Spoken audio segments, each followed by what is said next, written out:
Welcome back, guys. This is going to be chapter 189, 84 for One Piece, my Bible.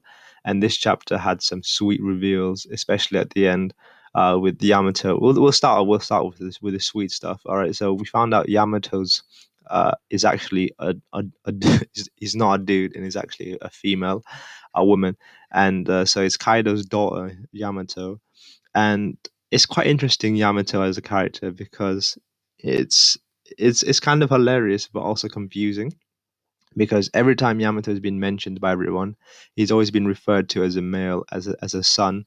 So why is that exactly? Is that because Kaido has accepted that Yamato is a self-proclaimed man now, or is there something more to it? And the fact that she didn't want to reveal her true identity in front of people, and only in the attic of the castle itself when they were hidden in this basement area was she willing to take off her disguise? So that's quite interesting to see why she was hiding her true identity. Maybe maybe only the high-ranking members know it, kind of thing. And what's more interesting is her ties to Odin Ozuki himself. So that's kind of funny. Kozuki Odin, I mean, that's kind of funny in a sense. Who would have thought that Kaido's like the one of the formidable enemies? His daughter would manifest his personality and pretty much become an Odin fanboy and a clone and follow his will and not his father's will. So that's kind of ironic in a sense, for to have an enemy manifest as your own offspring anyway. So that's quite interesting. Maybe that's why he wants to kill himself, knowing that his daughter is is an Odin Kozuki wannabe this whole time. And what's more interesting is Yamato's attire. It's very reminiscent of Odin with the whole strings on his back and the whole dress up.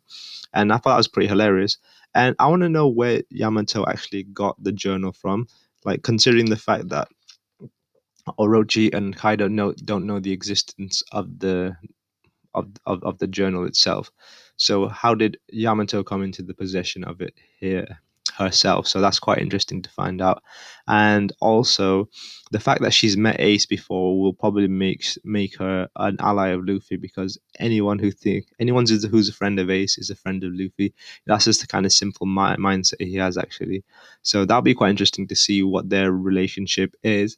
And now that I know that Yamato is a female, does that mean maybe they had a romantic relationship? Could mean that Ace could have a child that he didn't know about. So that'd be quite interesting. And Luffy could be an uncle. That's kind of a reach out there, but I feel like that could be a possibility that I'm willing to keep my eyes open to. And I would welcome the idea of something like that, to be honest, as well. And also the fact that she's read Odin's journal, and the contents of the journal is the exact same one we read in the flashback, because that flashback was actually was Odin writing his journal in a sense. So everything that's written on there is everything that she knows. So in a sense, she has a glimpse into what the Odin did. And if I'm if I'm speculating right now, the fact that she's inherited Odin's will mean that she'll want to free Wano and explore the world, stuff like that, and that kind of makes me to believe that she could actually join the Straw Hat Pirates, and hear me out for this one. I would say she could join the Straw Hat Pirates in a sense that Luffy and Gold Roger has always been a parallel between the two, and the fact that he had Kozuki Odin on his in his crew to sail to the end to the end island could mean that this could be the parallel where Yamato, who's the representation of Odin, joins Luffy's plan, Luffy's crew, to do the same thing. Something like that. That'd be quite interesting to see.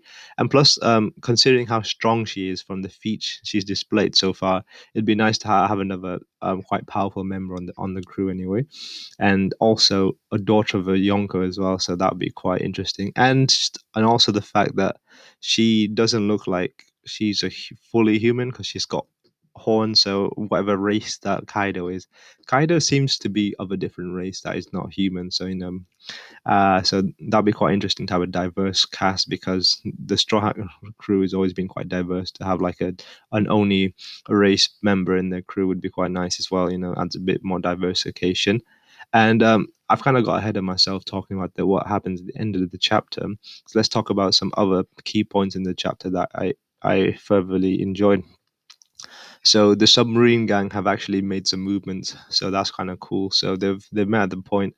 So we got Izo coming back to Wano, and another question about Izo is, considering that he was part of the Black, I almost said Blackbeard, considering he was part of the Whitebeard pirates, like he has quite a lot of influence, especially underneath Whitebeard. So why is this the first time he's gone back to Wano in like 30 years? I don't know why. Considering the fact that he's from Wano, you would at least visit your home country once in a while. But the fact that he hasn't, it's kind of concerning, and it actually raises questions anyway. And so we got the meetup with the Whitebeard pirates and Law at the back of the entrance anyway. So this is going to be interesting to see what they can do. And Marcos says that he spotted a strange shadow at sea, and there's it's probably going to be Perospero on his sea slug because that thing is pretty big. It could be that, or it could be something else, but it's probably going to be Sparrow. That he's going to go deal with it. So Marco already is going to be preoccupied with something that kind of gets him out of the scene quite quickly. I guess they want everyone else to have a good fight because Marco's pretty strong considering he was the first mate commander. So he's commander level already, and so that's quite interesting to see what happens with Marco. And then another key point in this chapter, let me see, is probably about the Momonosuke's execution. And I gotta say, this was the hilarious part of the chapter. Seeing some of the what do you call it, the alliance kind of just hiding amongst the regulars, and especially Jinbei and Robin doing the whole pretending to be what do you call it, the beast pirates, trying to say bring him closer so we can torture him and stuff like that. And just watching Robin do stuff like that, I always find it hilarious when I see her do stuff out of character. And it's not often that you see her do goofy stuff, and especially Jinbei. And I really like how easily Jinbei is integrated into the Straw Hat crew, considering he's already joining in on the gang. So the integration of Jinbei has been quite smooth in the transition. Like just him already following in the gag of pretending to be someone evil, even though it looks kind of goofy. That's pretty funny that Jinbei can be serious as well at the same time.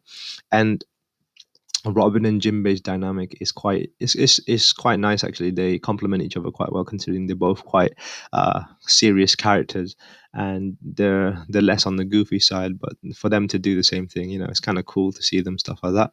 And I gotta say this chapter has been quite good indeed. I definitely enjoyed it, and I gotta say that little plot twist at the end begs a lot of questions that I need answering. And overall, I love what this chapter entailed in terms of content.